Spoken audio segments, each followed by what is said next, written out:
सूत जी कहते हैं, मुनीश्वरों, ब्रह्मा जी की बात सुनकर नारद जी ने विनय पूर्वक उन्हें प्रणाम किया और पुनः पूछा, भगवान, भक्त वत्सल भगवान शंकर कैलाश पर्वत पर कब गए और महात्मा कुबेर के साथ उनकी मैत्री कब हुई? परिपूर्ण मंगल विग्रह महादेव जी ने वहां क्या किया?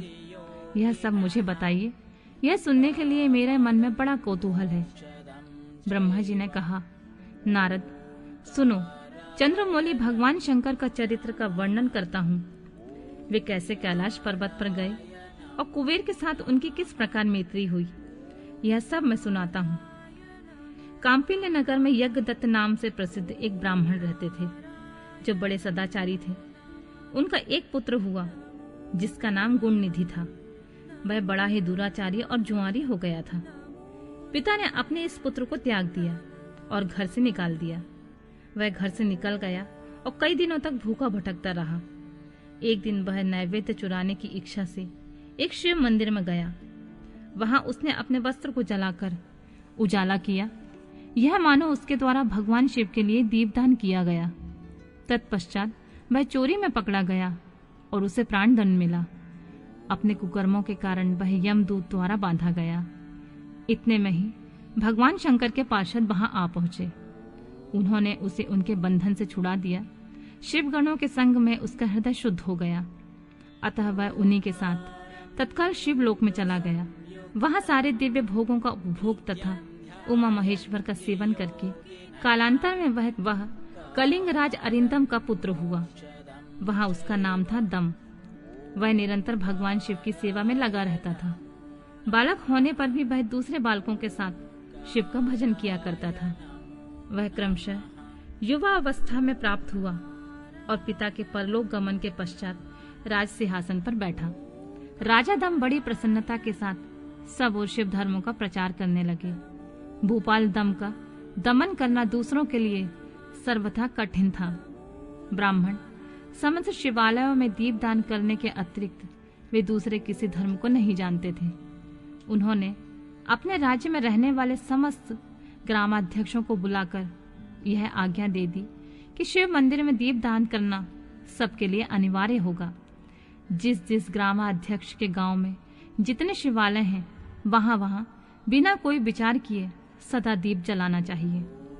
आजीवन इसी धर्म का पालन करने के कारण राजा दम ने बहुत बड़ी धर्म संपत्ति का संचय कर लिया। फिर वे काल धर्म के अधीन हो गए। दीपदान की वासना से युक्त होने के कारण उन्होंने शिवालय में बहुत से दीप जलवाए और उसके फल स्वरूप जन्मांतर से वे रत्नमय दीपों के प्रभा से आश्रय हो। दीपदान की वासना से युक्त होने के कारण उन्होंने शिवालयों में बहुत से दीप जलवाए और उसके फल स्वरूप जन्मांतर में रत्नमय दीपों की प्रभा के आश्रय हो अलकापुरी के स्वामी हुए। इस प्रकार भगवान शिव के लिए किया हुआ थोड़ा सा भी हवन या आराधन समयानुसार महान फल देता है। ऐसा जानकर उत्तम सुख की इच्छा रखने वाले लोगों को शिव का भजन अवश्य करना चाहिए। वह दीक्षित का पुत्र जो सदा सब प्रकार के अधर्मों से रचा बचा रहता था, देवयोग से शिवालय में धन चुराने के लिए गया और उसने स्वार्थवश अपने कपड़े को दीपक की बत्ती बनाकर उसके प्रकाश से शिवलिंग के ऊपर अंधेरा दूर कर दिया। इन सत्कर्म के फलस्वरूप वह कलिंग देश का राजा हुआ और धर्म में उसका अनुराग हो गया। फिर दीप की वासना का उदय होने से शिवालय में दीप जलवाकर उसने यह दिक्पाल का पद पा लिया। मुनीश्वर, देखो तो सही, कहाँ उसका वह कर्म और कहाँ उसके दिक्पाल की पदवी, जिसका यह मानव धर्म प्राणी इस समय यहाँ उपभोग कर रहा है। तात, यह तो उसके ऊपर शिव के संतुष्ट होने की बात बताई गई है। अब एक चित होकर यह सुनो कि किस प्रकार सदा के लिए उसकी भगवान शिव के साथ मित्रता हो गई। मैं इस प्रसंग का तुमसे वर्णन करता हूँ। नारद, पहले के पाद्य कल्प की बात है। मुझ ब्रह्मा के मानस पुत्र पुलस से विश्वा का जन्म हुआ और विश्वा के पुत्र वैश्रवण कुबेर हुए। उन्होंने पूर्व काल में अत्यंत उग्र तपस्या के द्वारा त्रिनेत्रधारी महादेव की आराधना करके विश्वकर्मा की बनाई हुई उस अलकापुरी का उपभोग किया। जब वह कल्प व्यतीत हो गया और मेघवाहन कल्प आरंभ हुआ, तब उस समय यज्ञदत्त का पुत्र, जो प्रकाश का दान करने वाला था, कुबेर के रूप में अत्यंत दुस्सह तपस्या करने लगा। दीपदान मात्र से मिलने वाली शिव भक्ति के प्रभाव को जानकर वह शिव की चित प्रकाशित का काशीपुरी नगरी में गया। अपने चित रूपी रत्नमय प्रदीपों से 11 रुद्रों को उद्बोधित करके अनन्य भक्ति एवं स्नेह से संपन्न हो वह तन्मयता पूर्वक शिव के ध्यान में मग्न हो निश्चल भाव से बैठ गया, जो शिव की एकता का महान पात्र है, तप रूपी अग्नि से बढ़ा हुआ है। काम क्रोधाग्नि महाविद अग्नि रूपी पतंगों के आघात से शून्य है। प्राण निरोधी रूपी वायु शून्य स्थान में निश्चल भाव से प्रकाशित है। निर्मल दृष्टि के कारण स्वरूप से भी निर्मल है तथा श्रद्धा रूपी पुष्पों से जिनकी पूजा की जाती है, ऐसे शिवलिंग की प्रतिष्ठा करके वह तब तक तपस्या में लगा रहा जब तक उसके शरीर में केवल अस्थि और चर्मात्र ही अवशिष्ट नहीं रह गए। इस प्रकार उसने 10,000 वर्षों तक तपस्या की। तदनंतर विशालाक्षी पार्वती के साथ भगवान विश्वनाथ कुबेर के पास आए। उन्होंने प्रसन्नचित्त से अलकापति की ओर देखा। वे शिवलिंग में मन को एकाग्र करके ठूठे काठ की भांति स्थिर भाव से बैठे थे। भगवान शिव ने उनसे कहा, अलकापति, मैं वर देने के लिए उद्यत हूं, तुम अपना मनोरथ बताओ। यह वाणी सुनकर तपस्या के धनी कुबेर ने जो ही आंखें खोलकर देखा, त्यों ही उमा वल्लभ भगवान श्रीकंठ सामने खड़े दिखाई दिए। वे उदय काल के सहस्त्रों सूर्यों से भी अधिक तेजस्वी थे। उनके मस्तक पर चंद्रमा अपनी चांदनी बिखेर रहे थे। भगवान शंकर के तेज से उनकी आंखें चौंधिया गईं। उनका तेज प्रतिहत हो गया। वे नेत्र बंद करके मनोरथ से परे विराजमान देव देवेश्वर शिव से बोले, नाथ, मेरे नेत्रों को वह दृष्टि शक्ति दीजिए जिससे आपके चरणार बिंदों का मैं दर्शन कर सकूं। स्वामी, आपका प्रत्यक्ष दर्शन हो, यही मेरे लिए सबसे बड़ा वर है।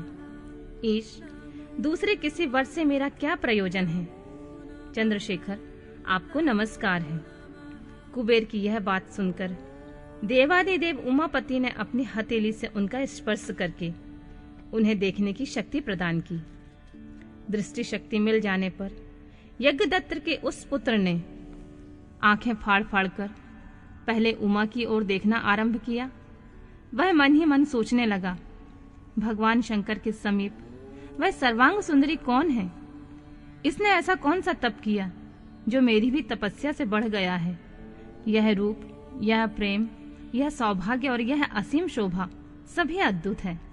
वह ब्राह्मण कुमार बार बार यही कहने लगा। जब बार बार यही कहता हुआ वह क्रूर दृष्टि से उनकी ओर देखने लगा, तब वामा के अवलोकन से उनकी बाएं आंख फूट गई।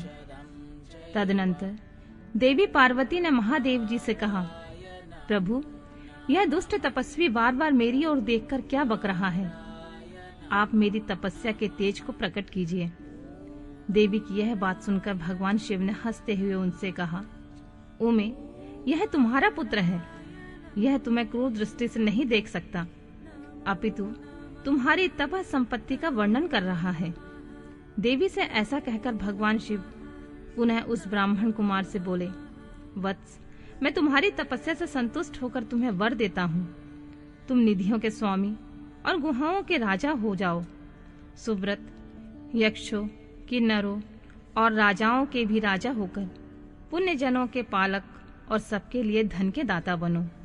मेरे साथ तुम्हारी सदा मैत्री बनी रहेगी और मैं नित्य तुम्हारे निकट निवास करूंगा।